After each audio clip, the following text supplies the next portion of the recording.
Buenos días, estimados hermanos y amigos, que Dios les bendiga en esta mañana española.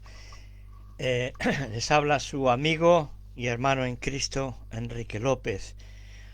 Hoy vamos a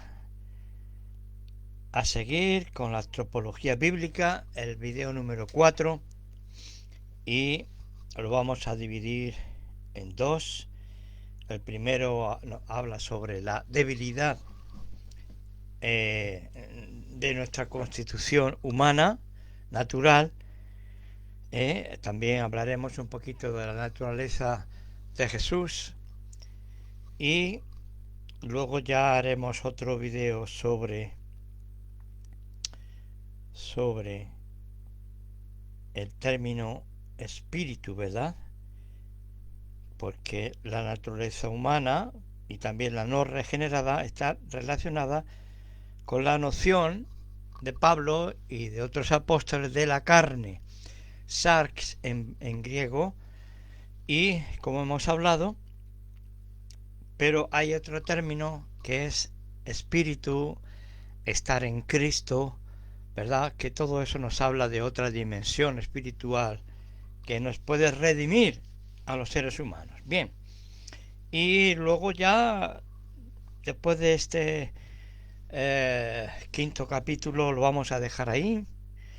Y no sé si tengo en mente hacer dos más, pero como he tenido problemas con mi correo electrónico, no puedo encontrar los estudios que hice, tendré que revisar de nuevo y me están arreglando decimos en España, el móvil, que ese es el celular, ¿no? Aquí decimos móvil. Será porque lo movemos de un lado para otro, no lo sé. Bueno, total que quisiera hablar acerca de la culpabilidad de la muerte cruenta de nuestro Señor Jesucristo, ¿verdad? Pero eso quería yo hacerlo pensando en que Pascua está ya aquí cerquísima, lo que en muchas partes del cristianismo se llama la Semana Santa, ¿verdad? Y luego sobre el término judíos en el Nuevo Testamento, ¿verdad?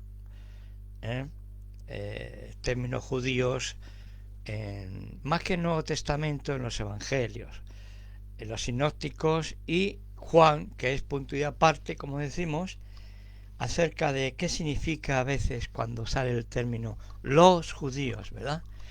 Y es muy interesante desde mi punto de vista, porque podemos hacer, quizás sin pretenderlo, podemos hacer una lectura judiofóbica o antisemita, que Dios nos guarde. Por eso tenemos que entender el contexto de ese término y otros sinónimos para que no caigamos en una trampa demoníaca, ¿verdad? Como es el antisemitismo o la judiofobia. Bueno, dicho esto, como introducción, con la ayuda de Dios vamos a leer y vamos a reflexionar un poco sobre esta antropología bíblica acerca de la débil naturaleza humana. En el libro de los Romanos, en el capítulo 6, versículo 19, Pablo les dice a sus destinatarios en Roma que él está hablando y pone ejemplos por una causa. Por vuestra flaqueza os hablo en términos humanos. Pablo está explicando mediante una analogía tomada de la vida cotidiana de aquel tiempo y que por vuestra humana debilidad, es decir, lo que se denomina la debilidad de la carne, ¿verdad? Es decir, por vuestra capacidad natural de comprensión. En Romanos 8:3 lo vamos a leer, que dice así: lo que no podía hacer la ley, la Torá, por causa de la debilidad de la condición carnal, lo ha hecho Dios enviando a su Hijo, asemejado a nuestra condición pecadora, para entendérselas con el pecado, así dice esta versión, ¿verdad? En su carne ha condenado al pecado. Gloria al Señor. Vemos que aquí Pablo está diciendo claramente que la ley por sí misma es incapaz de producir una justicia en el hombre a causa de la debilidad causada por la carne, es decir, a causa de la fragilidad o la frágil naturaleza humana. Esa fragilidad humana innata, pecadora, pues claro, la ley se enfrenta a ello y se encuentra incapaz de hacer la voluntad de Dios, ¿verdad? Y no es operativa la ley. No por causa de la ley, me refiero a la ley de Dios, que es santa, buena y perfecta, como Pablo muy bien dice en otros lugares, sino a causa de otra ley. Hay que distinguir la ley. Por ejemplo, hay una ley ceremonial, hay una ley sacerdotal y hay una ley ética, moral, que es universal. Véase los 10 mandamientos, toditos, los 10. Algunos quitan el cuarto, pero la Biblia no lo hace. Así es que haya cada cual. Para mí están vigentes todos. Pero en cuanto a la ley ceremonial, digamos la ley sacrificial o sacerdotal, una vez venido ya Jesús como siervo sufriente, como el Mesías sufriente, ha hecho lo que los judíos tienen o denominan tikkun, un cambio, una mejoría muy grande, como estaba escrito que el Mesías haría, ¿verdad? Una nueva Torá más sencilla y más simplificada, y ha quitado más de la mitad de los mandamientos que tenemos en la ley escrita por Moisés. ¿Por qué?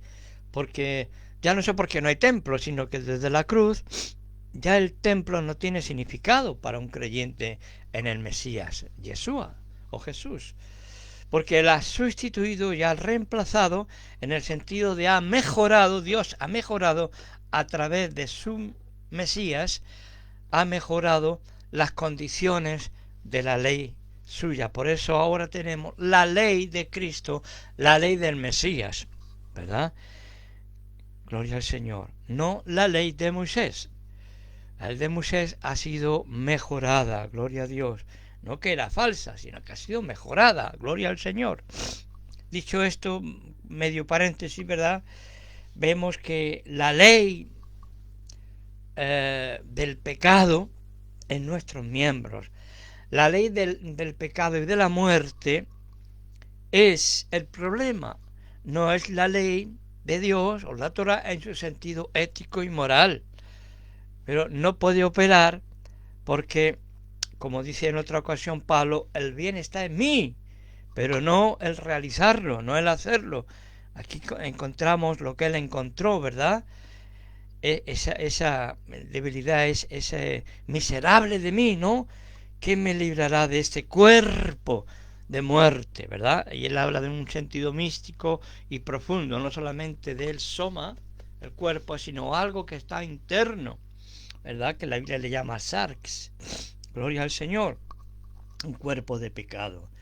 Así que es incapaz por causa de la debilidad nuestra, gloria al Señor. Pablo comenta en una ocasión en la que, debido a su preocupación por sus amigos en Corinto, su cuerpo carnal o en griego sax, no tenía reposo, como está escrito en segunda carta a los Corintios 7:5. También él se refiere a esta misma experiencia en segunda a los Corintios 2:13, en la cual él manifiesta que no tuve reposo en mi espíritu, es decir, en griego neuma.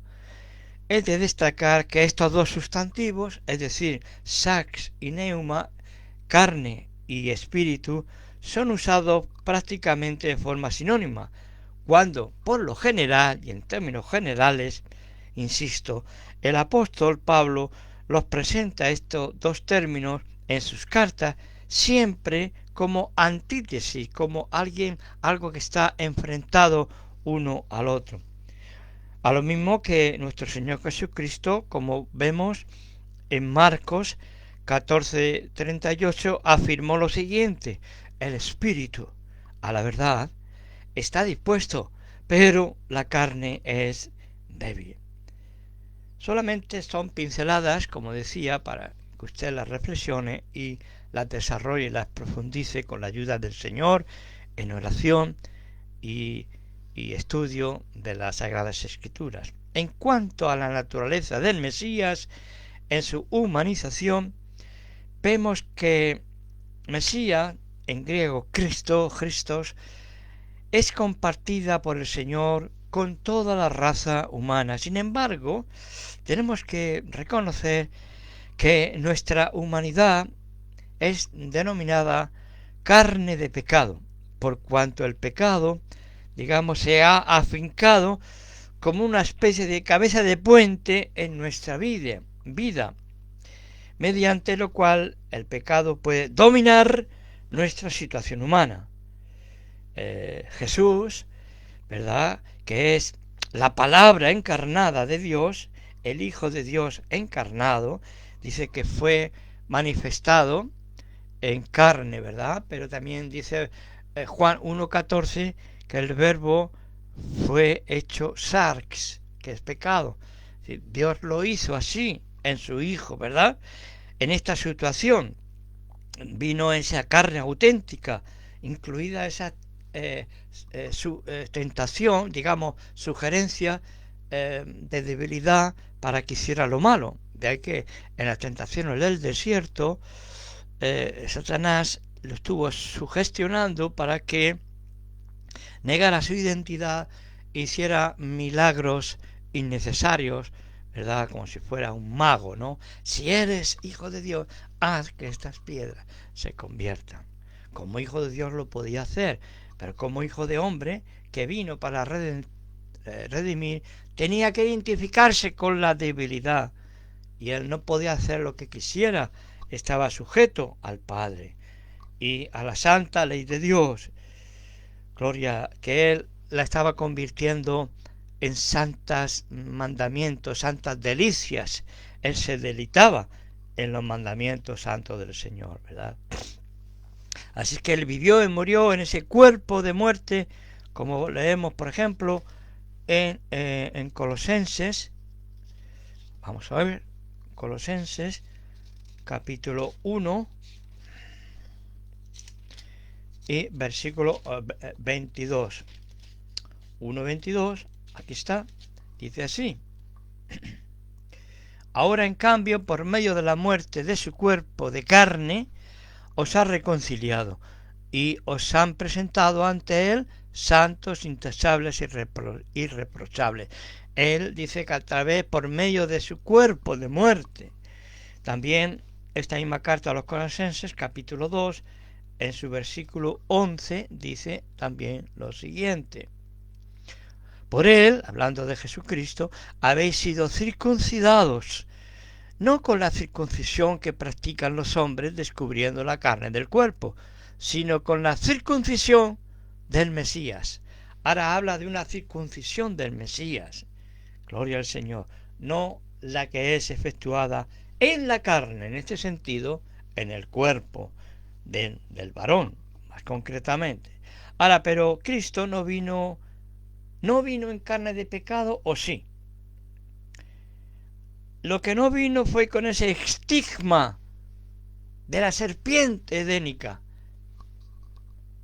Digamos, por fuera él tenía la camisa de la serpiente, ¿verdad? Porque él murió. Él murió realmente. Y murió incluso en su espíritu, porque murió la muerte de un pecador. Pero eso fue necesario. No solamente murió su cuerpo, él fue juzgado como si fuera el único pecador que existiera en el mundo. Todo el pecado estaba en la cruz en esas horas, ¿verdad? Hasta que él exclamó: Padre, ya no Dios, ya no Eloi, Eloi, lama sabachthani, sino Padre o Abba, la palabra favorita de los niños para llamar a su papá, papaíto, papá, en tus manos encomiendo mi espíritu. Qué hermoso, ¿verdad? Y allí ya surgió ese misterio, y esos misterios que ahora no nos da tiempo de hablar, esos 3 días que pasó en el inframundo, vamos a decirlo así, ¿verdad? O los infiernos, aunque la Biblia le llama otro nombre. Al traducir al latín inferno, tenemos ideas dantescas, ¿no? Del escritor de Dante, ¿verdad? En su paraíso perdido.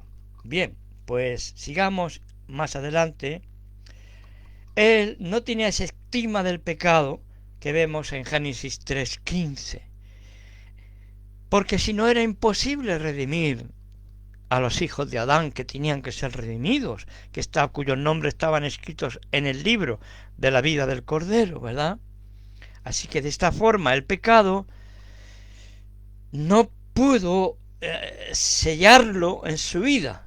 Por tanto se dice de él que vino a nosotros en la semejanza de pecado. Semejanza no es idéntico, pero es lo más parecido, ¿verdad? Tenía que identificarse como pariente redentor, como ese gran Goel, ¿verdad? Está tipificado en el libro de Ruth con Booz, ¿verdad?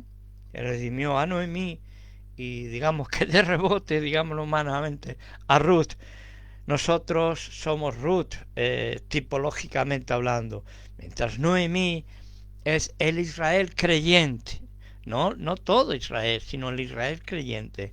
Y no toda la iglesia, sino la iglesia creyente o novia, Calá, que hemos sido redimidos, pero no hay redención sin Noemí. No lo olvides. Nosotros somos redimidos, pero sin el Israel de Dios auténtico de todos los tiempos, no vamos a ser redimidos. Somos redimidos para ser un solo pueblo creyente. Gloria al Señor. Gloria. Sigamos más adelante. Ahora fue así, de esa forma, que cuando Jesús ofreció su vida por el pecado, recordemos la ofrenda o corbán por Hatá, por el pecado, Dios condenó al pecado, digamos que lo ató en la carne de su Hijo, como Romanos, vamos a leerlo, 8:3, así nos lo dice, ¿verdad? Vamos a ver. Romanos capítulo 8 y versículo 3. Lo que no podía hacer la Torá, la ley, por la debilidad de la condición carnal, lo ha hecho Dios enviando a su Hijo asemejado a nuestra condición. Ya lo leímos, ¿verdad? Para que por medio de él el pecado fuera condenado en su cuerpo, en su persona. Gloria al Señor. Esto significa, digámoslo de otra manera, que pasó la sentencia de muerte que estaba sobre el ser humano a la carne o la humanidad de Cristo. ¿En virtud de qué? En virtud de la humanidad impecable de Jesús de Nazaret. Ahora notamos también una humanidad no regenerada, como que también lo contemplamos en ciertas ocasiones cuando Pablo denota esa propensión pecaminosa que pertenece a su propia herencia en Adán. Es terminología, ¿verdad? En Adán, ¿verdad?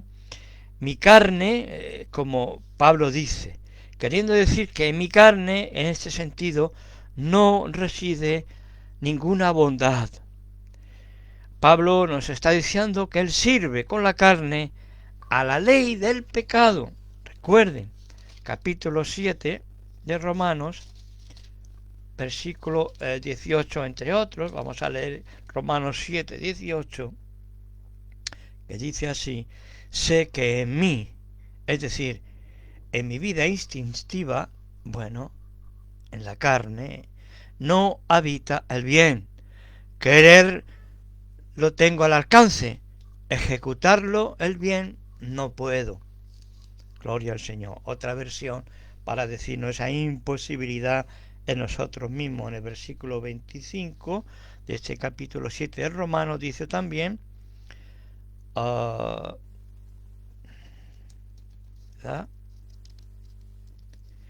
En resumen, con la razón yo sirvo, ¿verdad? No, dice, gracias a Dios por Jesús el Mesías, nuestro Señor. En resumen, con la razón yo sirvo a la ley de Dios, con el instinto a la ley del pecado. Gloria al Señor. Por esto nuestra razón tiene que ser redimida, convertida al Señor, a Dios, a la palabra de Dios y al Dios de la palabra. Esta influencia superviviente que tenemos de la carne puede hallarse incluso en el creyente regenerado. ¿Puede hallarse en el creyente regenerado? Sí. Pues Pablo se dirige a los creyentes corintios, como por ejemplo llamándoles hombres carnales, a pesar de aparentemente haber recibido grandes infusiones y dones del Espíritu Santo, el Espíritu de Dios, ¿verdad? Pero le llama a hombres carnales. Y les dice así, puesto que ellos siguen esa tendencia, por ejemplo, a los celos, a las contiendas, e incluso juzgando a los hombres en conformidad con las normas de la sabiduría del mundo, mundana. Léalo en 1 Corintios capítulo 3 del verso 1 al 4. Esas obras de la carne, como así dice el apóstol Pablo, que están relatadas en Gálatas 5, capítulo 5 del 19 al 21, ¿verdad? En primero es adulterio, fornicación. Bien, parece todo una lista de los pecados de la sociedad, de los gentiles del Asia Menor de aquel tiempo, ¿verdad? Pues ahí esa lista la contrasta el apóstol con el fruto del Espíritu, que es un fruto que se divide en 9, ¿verdad? No solo comprende, pues, estas obras de la carne, esos vicios sensuales, tales como fornicación o como la borrachera, sino también en cuanto a actitudes que son puramente de la mente, tales como los celos, odios o tendencias partidistas o sectarias, ¿verdad? Pero los que son del Mesías, de Cristo Jesús, sin embargo, dice Pablo, han crucificado la carne con sus pasiones y deseos. Gálatas 5:4. En Romanos 6:6 encontramos una manifestación parecida, cuando Pablo habla de ese hombre que una vez fuimos, es decir, lo que él en el judaísmo también se conocía como el hombre viejo, o el viejo hombre, la vieja naturaleza, hombre o mujer. Obviamente estamos hablando de forma genérica, hermanos y hermanas. Ese viejo hombre que fue crucificado junto con Cristo, al lado de Cristo. Encontramos aquí esa paradoja, aparente contradicción, ¿verdad? Cuando comprobamos que aunque la carne fue crucificada juntamente con Cristo, pueda seguir representando una verdadera amenaza para el creyente auténtico. Para el apóstol, la personificación y personalización de la humanidad no regenerada está representada como una cabeza representativa en Adán, es decir, un estado en el cual uno no puede de ninguna manera agradar a Dios, como dice la carta a los Romanos 8, versículo 8. Dice así: y los que siguen las obras de la carne o el instinto carnal no pueden agradar a Dios. No pueden agradar a Dios. Ahora, ese nuevo estado legal y también real es para un creyente una evidencia de que tiene el Espíritu morando, influyendo en él, pero si no es así, entonces no tenemos derecho a otorgarnos ese título, ¿verdad?, de que según Pablo ser de Cristo, ¿verdad? Si no tenemos el Espíritu de Dios, de Cristo, no somos de Él. Romanos 8:9, que dice así: pero vosotros no seguid el instinto, sino el Espíritu, si es que el Espíritu de Dios habita en vosotros, ¿verdad? Y si alguno no tiene el Espíritu del Mesías, no le pertenece, no es de él. Gloria al Señor. No es de él. Esta realidad existencial y legal de vivir en el Espíritu y ya no en la carne hace que la perspectiva de los creyentes podamos seguir los designios de Dios. Ha habido un cambio, hermano, ha habido un cambio de era, ¿verdad?, de tiempo. John, como dicen en griego, ¿verdad? Ha venido los días del Mesías, donde el Espíritu Santo iba a ser derramado sobre toda carne. Ya lo veremos un poquito más adelante. Entonces, estos días del Mesías son 2000 años.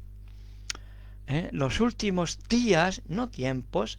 Cuando decimos últimos días, estamos hablando desde el apóstol Pedro de Pentecostés, cuando habla de los últimos días, hasta la venida de Jesús en gloria, primeramente para llevarse a la iglesia novia de todos los tiempos, y luego juntamente con ella venir para reinar 1000 años.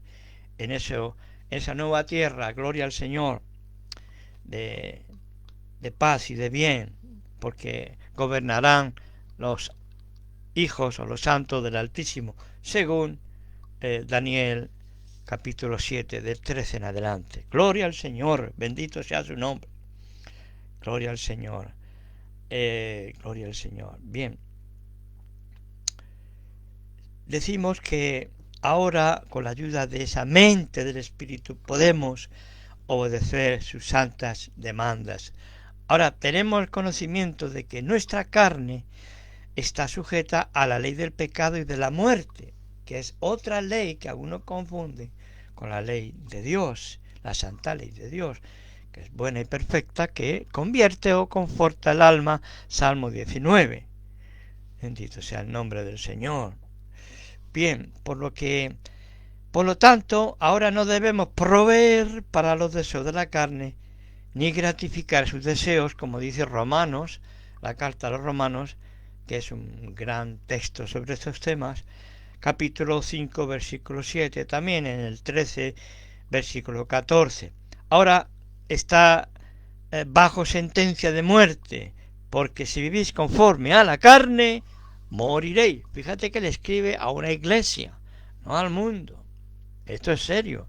Si vivís, cristianos de Corinto, conforme a la carne, vais a morir al final. Y morir es ser separados de la presencia de Dios, ¿verdad? Y luego el juicio final.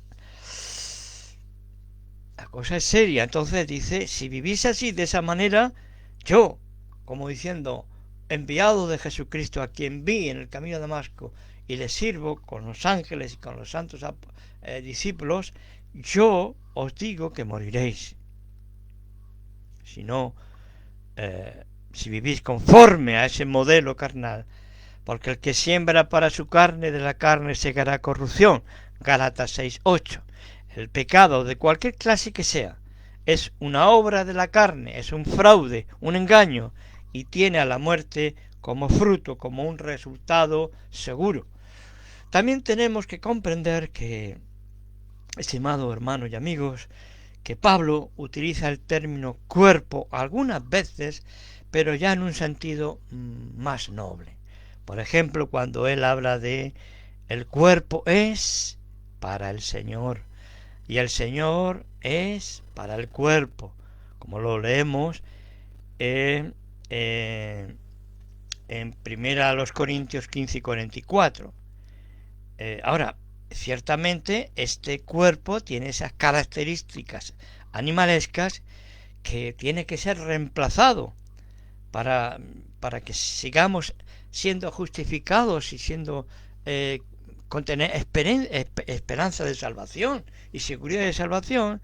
Tenemos que reemplazarlo por un cuerpo espiritual, y eso será al final de todo, como dice 1 Corintios, repito, 15:44. Ahora, fíjate que el apóstol define al cuerpo del creyente como el templo del Espíritu o templo de Dios y exhorta a sus convertidos en Corinto a que glorifiquen a Dios en su cuerpo. Primera a los Corintios 6:13, versículo 19 y versículo 20. Pablo, por tanto, ya para terminar, distingue entre carne y cuerpo. Vamos a ver Romanos 8:23, si no lo hemos leído ya. Dice así. Y no solo ella, está hablando de que la humanidad está gimiendo por esa venida en gloria de Cristo, la misma humanidad está gimiendo. Y si no solamente esa humanidad o esa naturaleza, también nosotros, dice, estamos gimiendo porque poseemos las primicias del Ruach HaKodesh, es decir, las primicias de Dios, las primicias del Espíritu. Gemimos por dentro nuestro, aguardando la condición filial, de hijos filial, ¿verdad? El rescate de nuestro cuerpo. ¿El rescate de qué? De nuestro cuerpo. Por eso la Biblia no habla de la resurrección de la carne, ¿verdad? Porque esta carne está llamada a morir y a ser destruida. Sin embargo, el cuerpo del creyente está destinado a la inmortalidad. Primeramente en su estado teofánico, después de morir, el estado de la muerte, consciente en un cuerpo en semejanza a los ángeles, ¿verdad? Repito, el hombre nunca, la mujer nunca serán ángeles celestiales, pero los ángeles tampoco nunca serán hombres. Por eso que estamos en desacuerdo con la enseñanza de los gigantes de una parte del libro de Enoc, o lo que tenemos de él. Hay otras que personalmente yo estoy de acuerdo. ¿Por qué? Porque no hay relación marital entre un ángel y entre una mujer, ¿verdad? Aquellas hijas de los hombres bellas y hermosas que eran incrédulas en la palabra, tuvieron relaciones con descendientes de Set, que también son llamados hijos de Dios, pero nunca angelical, porque dice Jesús que eso no puede ser, lo dice en los evangelios, ¿verdad? Por lo tanto, esa carne que es el distintivo que Pablo habla, está llamada a morir. No es la resurrección de la carne, pero sí resurrección de los muertos, incluido su cuerpo. El cuerpo está llamado, junto con toda la totalidad del ser humano, a la inmortalidad. Gloria al Señor. Hasta ahí, para no ser muy canso, porque hay otro apartado bastante también extenso sobre el espíritu en la terminología, en la concepción, especialmente del apóstol Pablo. Y eso será con el favor de Dios, como siempre, para el próximo vídeo. Saludo amoroso desde este lugar del mundo, desde España. Que Dios les bendiga. Shalom, shalom, hermanos.